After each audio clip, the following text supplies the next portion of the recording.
Welcome to Purposely Peaceful. I'm your host, Jessica Rivera, a licensed marriage and family therapist and a quantum hypnosis practitioner. This podcast is where real life meets inner peace. You'll get honest conversations, practical tools, and soulful guidance to help you live with more clarity, calm, and purpose. Let's dive in.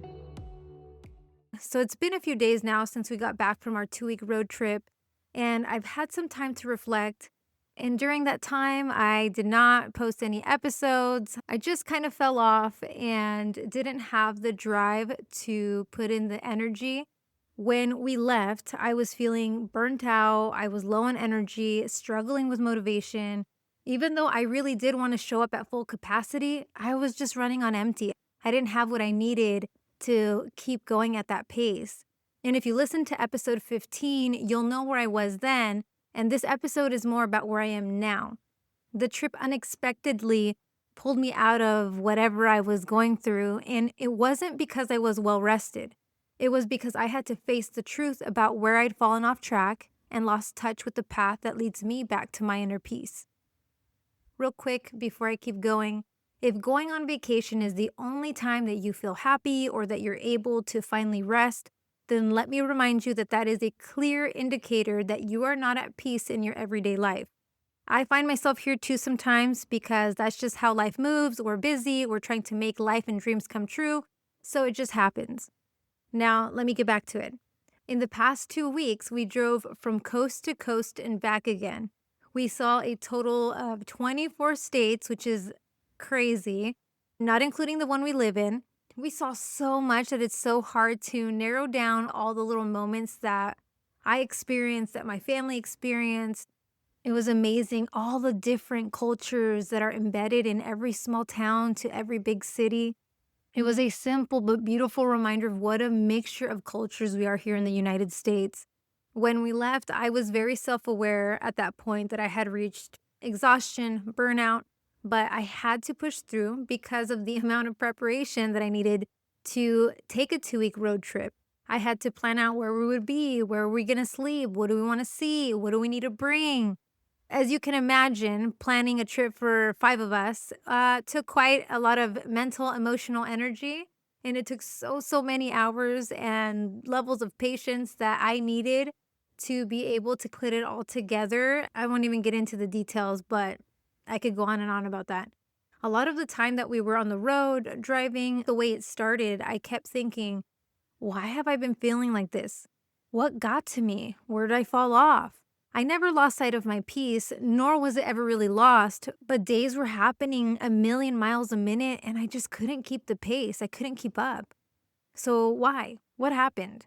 And every time we stopped in a new city, on a new road, I found myself admiring the beauty in the simplest of places.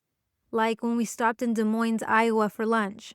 We were walking down their main street or downtown, and then kind of out of the blue, there was this dreamy little piano painted with colorful vines and leaves. It was green and beautiful, and it was covered in these little mushroom figures, very whimsical. In my opinion, it was like a child's dream and a sweet reminder that I had piano lessons as a kid. And I don't know, it was just amazing. And my 2-year-old immediately wanted to sit on the bench and play. And she did, and she sang her dad a song. It was a simple moment. It was free in the heat of summer. And I just felt this overwhelming wave of gratitude for the simple things in life, something money could never buy me. This is how my trip began, with these little moments of absolute peace and happiness. Sometimes it was on the drive, seeing the beauty of the mountains in Colorado, the rock formations in Utah, or the endless fields of grass, farms, and small towns through Nebraska, Iowa, and Illinois. I had never seen so many cornfields like I did in those few days. And again, it's so simple, so beautiful, and it was just from the seat of my car. And sure, there were moments that were a bit anxiety-provoking, like the random Kansas storm, where for a second I thought there was going to be a tornado that was going to come out of nowhere and just take us out. And so what we ended up doing was we stopped at a local Pizza Hut, and as we parked, we saw this beautiful rainbow. It was so windy and scary as the storm was ramping up in the distance. It was the deepest colors of rainbow I had ever seen. And the excitement in my kids' faces, even the awe and wonder for me, And it's like they say, new core memory created. It was only a few seconds. It wasn't very long, but it felt like it was moving in slow motion. It was a very standout, special moment. I have the video somewhere. I was noticing in myself that I was enjoying the simple moments more than the places we were visiting. This doesn't take away from the experiences of visiting all these beautiful states, even if we were just passing through. There was beauty, lush landscapes, incredible architecture, and excitement everywhere. I guess what I'm trying to say is that it triggered something in me. The fact that I had been living in my head more than in my physical life. I hadn't realized I was doing that again until I was somewhere so new, so beautiful, so impactful that all I could be was present. So present with myself, my husband, and our three youngest kids. I barely even remembered that I had intended to record during this trip. But we were fully immersed in this road trip and this experience. And we were free from the day to day stuff, and it allowed me to come back to the land of the living. But it wasn't the day to day stuff's fault. It was me. It was the fact that I allowed all the daily stuff to rob me of the simple moments of life. We stayed in this little village in Connecticut. It was the dreamiest of places, big and beautiful colonial looking homes, a creek across the street with a rustic bridge. It was no longer in use, which just added to its charm, and greenery everywhere. The backyard was filled with these tall trees and vines all over the place. I couldn't help but imagine life in such a beautiful place, so peaceful. And although there's nothing wrong with a little dreaming, it was reminiscent to me of that illusion of this idea that I've had in the past that if we live here, we'll feel happy. We'd have more space and a yard with tall trees where I can have a big garden and raise chickens. And for me, this was a false illusion that this place would create more of those feelings. And sure, it can to a point, but the point that I'm making is I've done that. And it never fulfilled me until I started to do the inner work. I had to go beneath these layers to admit to myself where I'd gotten off track, to catch the beliefs that aren't supporting my peace, and to take responsibility for how powerful our thinking minds can actually be. Remember, thoughts are constantly going, and if they aren't being managed or challenged when needed, we end up on the wrong side of our goals, on the wrong side of our feelings, on the wrong side of our thoughts. And when life gets busy, we slowly fall back into our natural state. So, my natural state is often a mixture of anxiety, overthinking, and trying to do too much all at once. And I don't know what your natural state is, but it would be good for you to define it yourself. When you're not trying to achieve or do more, when life is just lifing, what is your natural state? For the past few weeks leading up to this road trip, I had slowly slipped into my natural state. The road trip probably helped me get there a little bit quicker, but one of my biggest aha moments was when my husband and I were talking, and we concluded that during the road trip, we were living in a bubble, an alternate reality, a different way of life, temporarily free of the daily pressures. So naturally, I started to examine the pressures in life that I've let accumulate.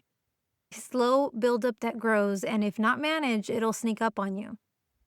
So if you're wondering, do I feel burnt out now? Well, I'm tired from driving from one coast to another and back again. Yeah, definitely. But not burnt out.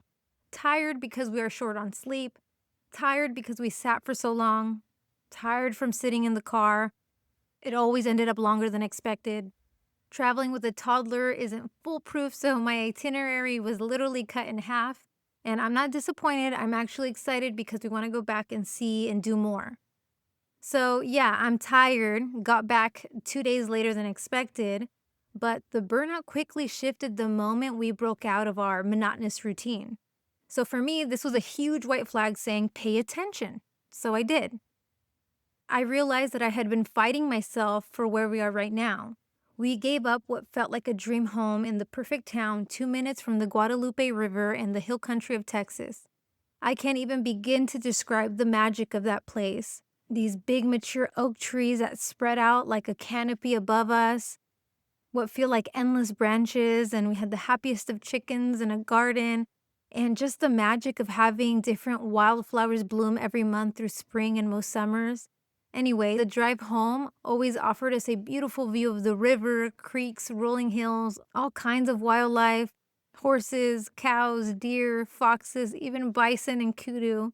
I guess what I'm trying to say is we miss life in the country, surrounded by nature, and living in the city doesn't quite have the same appeal to us.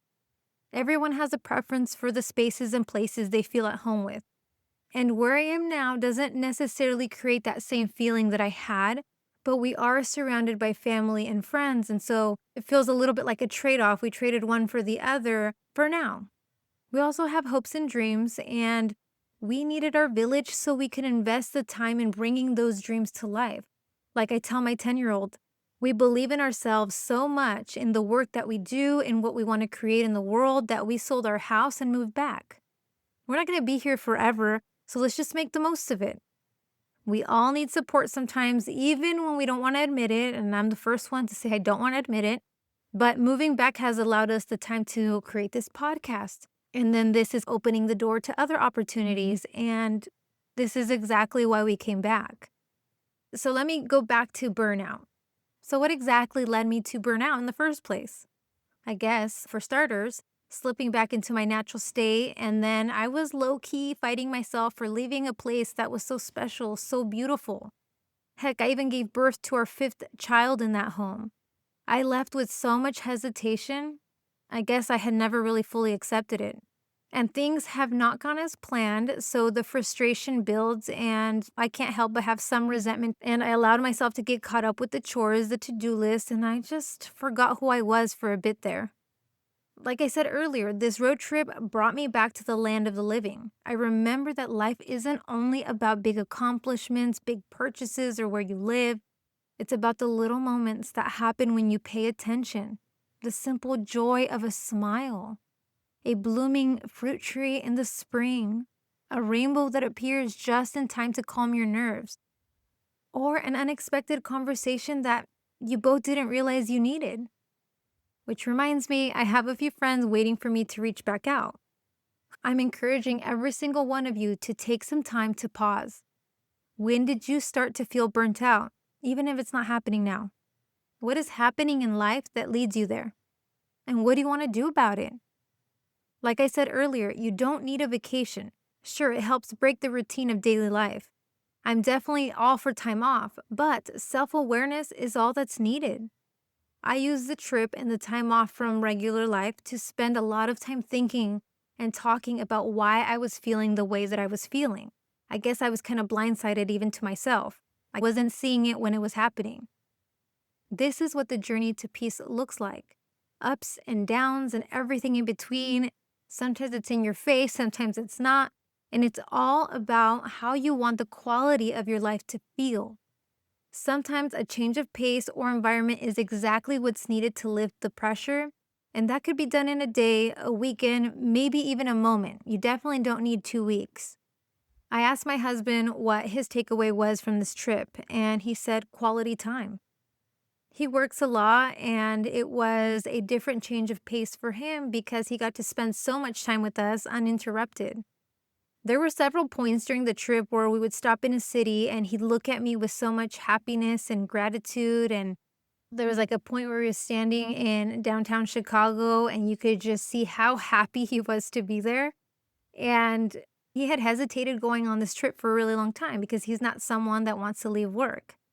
And there were other moments when we went off the beaten path and experienced the magic of the Great Smoky Mountains in Tennessee, or the excitement of driving through Lancaster, Pennsylvania. The town was straight out of a storybook, and seeing Mennonite and Amish farmers going about their day. That place was filled with beauty and the reminder that the simplicity of life is all around us, but are we noticing it? So choose your simple, your peace, your joy. What is it for you? What do you want to do more of in life? What do you need a little less of? And what thoughts do you need to put into check so that you can love where you are right now, imperfections and all? So we're definitely back into the routine that we left behind, but with more clarity, more understanding, more motivation, not necessarily more rest, but who would have thought you don't always need rest for recovery? So we're just going to keep moving forward with more focus on doing what our hearts are calling us to do. To live more, worry less, dream big, and go for it. Because why not? Thanks for spending a little time with me today. I hope something here met you right where you are.